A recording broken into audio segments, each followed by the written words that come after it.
যারা বলেন যে বাবার বাড়িতে মেয়েরা রাজকন্যা আর শ্বশুর বাড়িতে দাসী, শ্বশুর বাড়ির ভাতের অনেক দাম, কিসের উপর ভিত্তি করে বাবার বাড়িতে রাজকন্যা বলেন জানি না।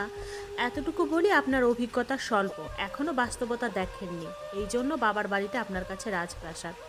অল্প বয়সে বিয়ে না হয়ে 30 বছর পর্যন্ত অবিবাহিত হয়ে ঘরে থাকেন, দেখেন ভাতের নলা গলা দিয়ে নামে কিনা।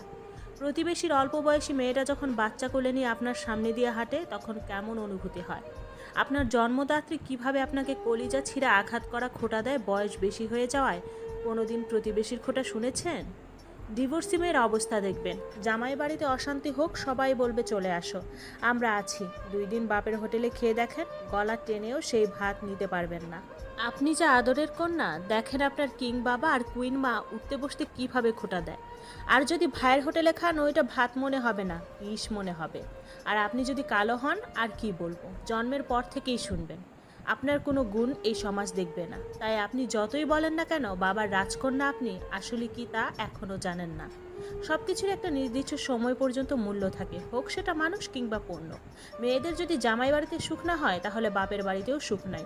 বাপের বাড়িতে বিয়ের আগে কিছু বছরে কেবল মেয়েরা রাজকন্যা হয়ে থাকে, তারপর এদের দিকে কেউ ফিরেও তাকায় না।